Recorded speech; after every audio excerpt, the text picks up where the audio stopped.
Well, hello students, this is Professor Krause with our final lecture.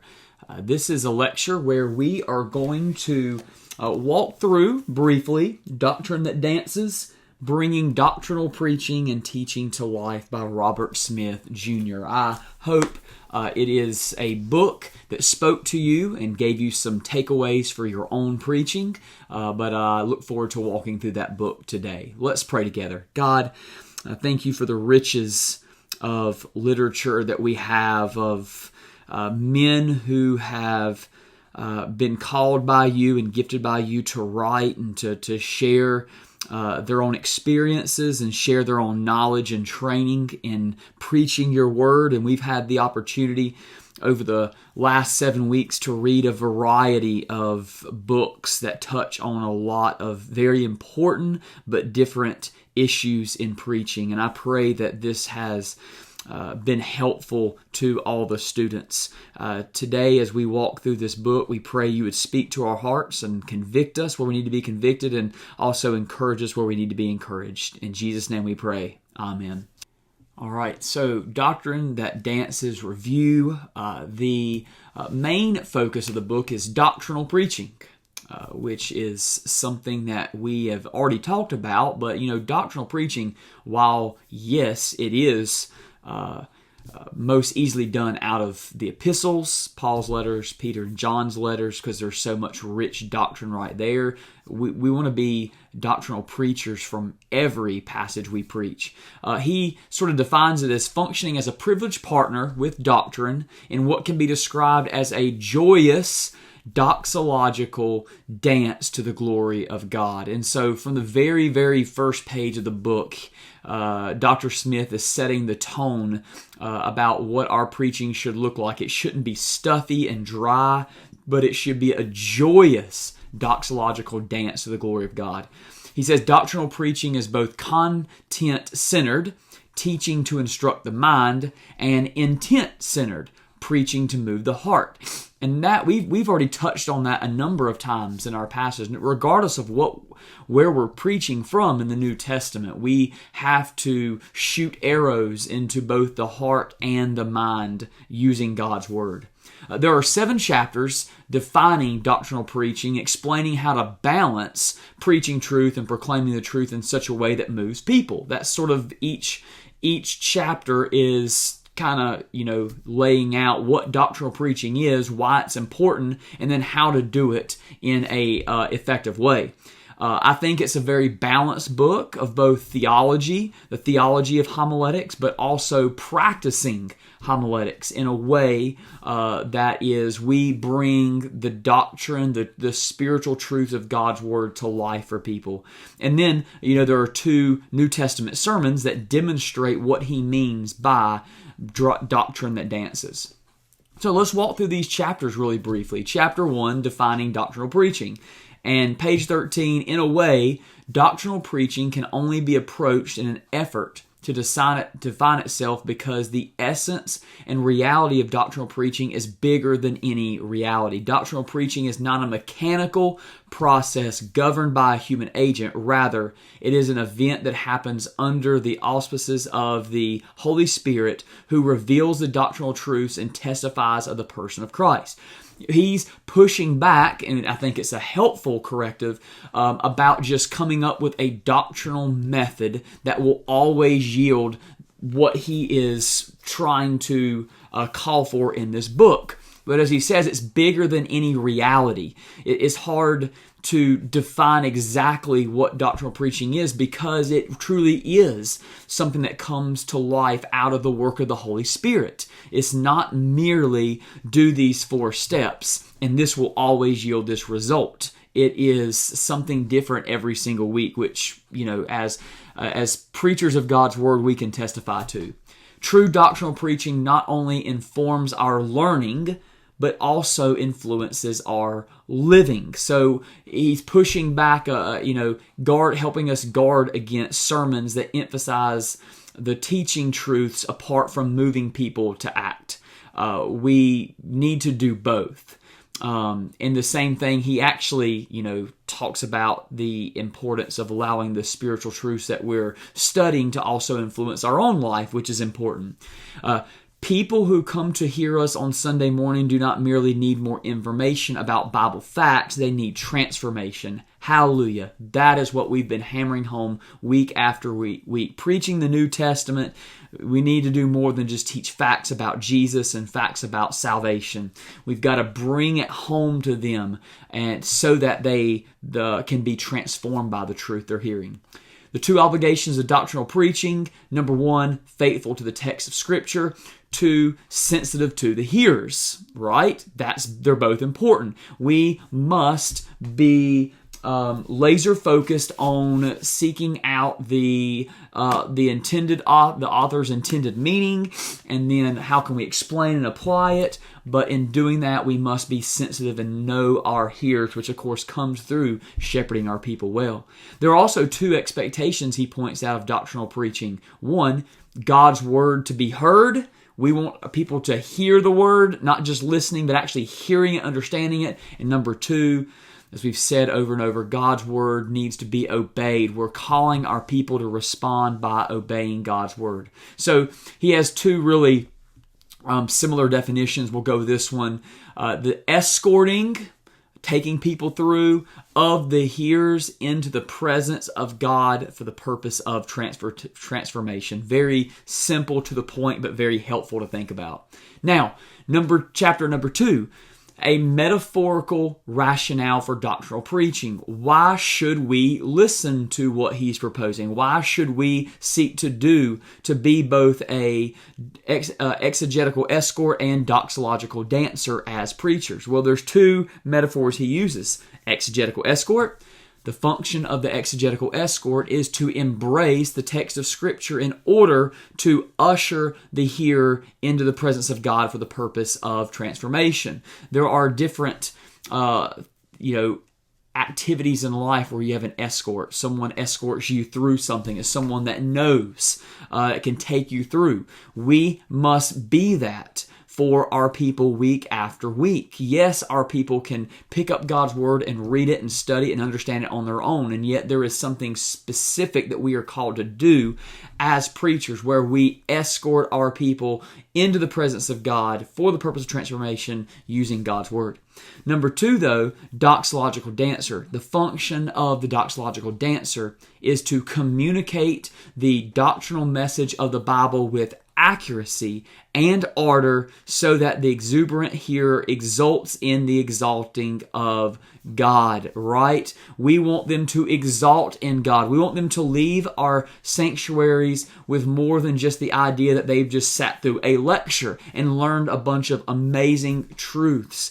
We want to communicate the truths of God in such a way that they are just overwhelmed by the glory of God. 6 steps in chapter 2. Step 1, identification. So we start low. Step 2, we clarify the text, go slow. Step 3, intensification, right? We're really diving into it and building up. We rise. Step 4, we apply the text, strike fire. Step 5, recapitulation, going over it. Step 5, retire. And step 6, motivation, sit down in a storm. And so, if you've read this, you understand more clearly how he walks through these. But these, I love just the simple progression that he offers for walking through and doing that. A bifocal lens in chapter 3, Lord of the dance and the escort. We need to come to God's word and the preaching of God's word with 2 different lenses. First, a vertical orientation envisions the revelation of the word, right? That's that God has revealed himself to us, revealed the word, revealed salvation, revealed Christ in his word. But there's also this horizontal orientation. What are the needs for relevance to the people I'm preaching it to. And this bifocal lens is something we need to read the text with week after week after week. We don't need to get so comfortable in what we're doing that we just merely breeze through this. If we keep these two lenses on, every single time we come to God's Word, then we're going to be able to escort our people through and to help them dance. I also like the way he walked through doctrinal preaching at incarnational, right? Bringing something to life. The incarnation is the Word made flesh. And we don't want to leave our people where they are and when we are preaching God's Word. Incarnation is to step into something. The Word became flesh. The Word stepped into the broken world to save it. In the same way, doctrinal preaching is more than just a from the pulpit preaching to our people from afar. But no, we've got to not only get into the Word, but get into life itself in order to preach it well. Chapter 4. A couple main points here. The preacher as an exegetical escort. He's walking through more, in a deeper way what he's already introduced in previous chapters. And he mentions these two trajectories of preaching. One, prophetic, where we afflict the comfortable. We bring the weight and gravity of God's Word to bear on our people. And when we do that, there are people who are sitting comfortable. We've all been there, and they're just doing life, and all of a sudden God's Word speaks and the Holy Spirit applies it, and they're afflicted. They're brought to this point of reckoning, like, I've got to do something, I've got to change, I've got to commit, I've got to surrender. Something has to change. That's the prophetic part of our preaching. But there's also a priestly part, which he explains really well, and that's comforting the afflicted.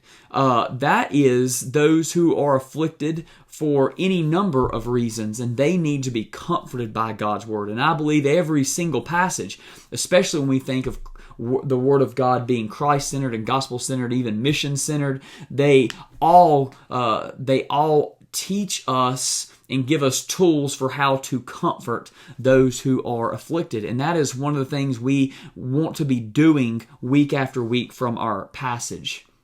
We must allow the Word to change us so that we can escort our people through the Word.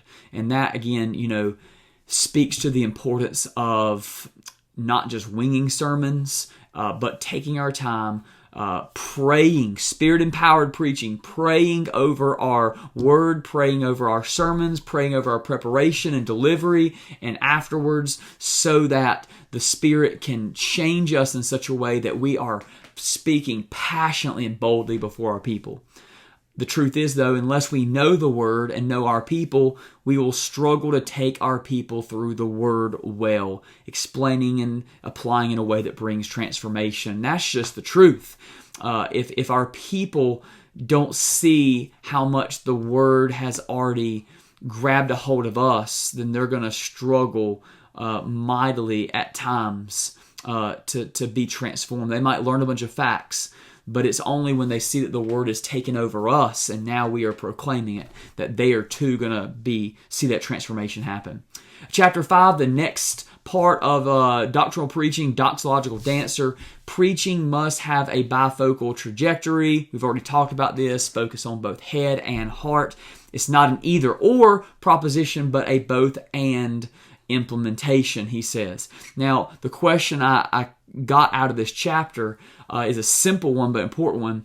Do we currently prioritize one to the detriment of the other? In our preaching, are we more focused on the head or the heart? And there should be a balance. Sure, there are going to be certain passages that are going to be that are just going to be easier to aim at the head or aim at the heart. I just preached from Psalm 20 about trusting the Lord. And it was just so easy to aim for the heart and to comfort the afflicted in that passage.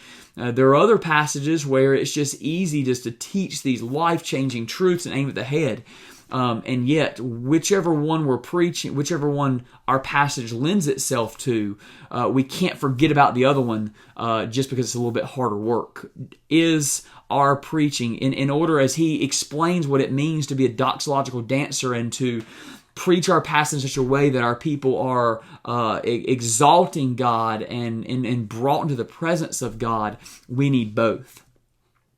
Enhancing doctrinal preaching, and he offers a number of ways to enhance what we're seeking to do. Theological hymns, those deep theological hymns that are written for the heart, can also help us reach the head. Personal testimonies are a way for us, for people to share how God's Word has changed them and how God is good and transformed them. And then innovation and arrangement. Our sermons don't have to always be the same rhythm, same structure, same layout, those sorts of things. Just by changing up at times, it can enhance what we're seeking to do.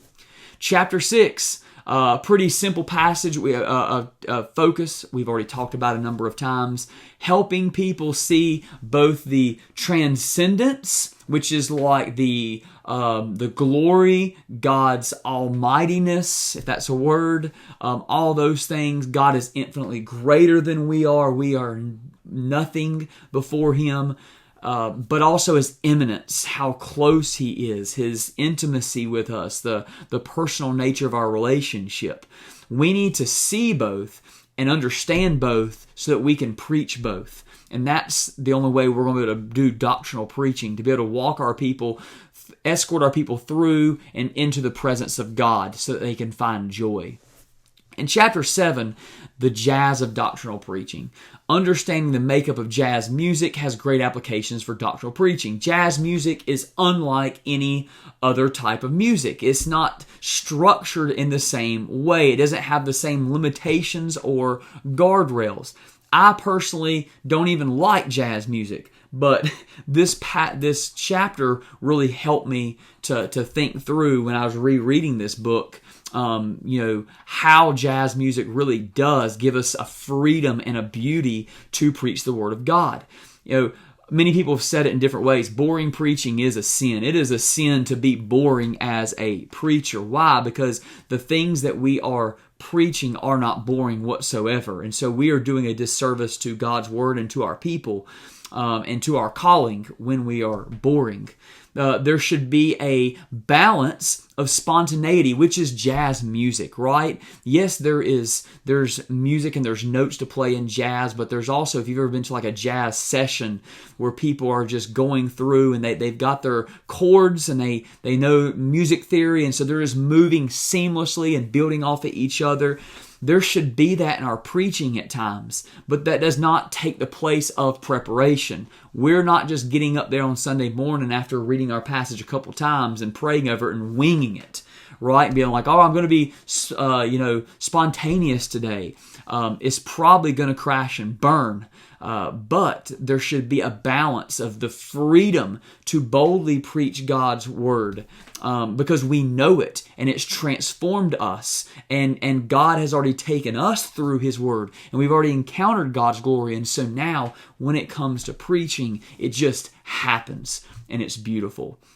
So a book I think would be another one of our books that I think would be a great book to take new preachers through because it's going to give them a new appreciation for the importance of head and heart and give them some tips for being able to do that. So I hope that when it's all said and done, after you've already made your way through all these books, which I know you're probably getting close in week 7, I pray these have all been helpful and good, and would love your feedback, even other suggestions. There are thousands of books that I could add to our bibliography, but those are books that I'm familiar with and don't want to make it 12 pages long. But anyway, that being said, I appreciate all of your hard work, your attention to the lectures. and I appreciate the opportunity. I'm grateful for the chance to sort of lead this course and to hopefully in some way encourage you and help you in your task of fulfilling your calling to preach God's Word. Let us conclude. If you have any feedback or anything for me, please feel free to do that. If not, God bless, and I'll continue to be praying for you.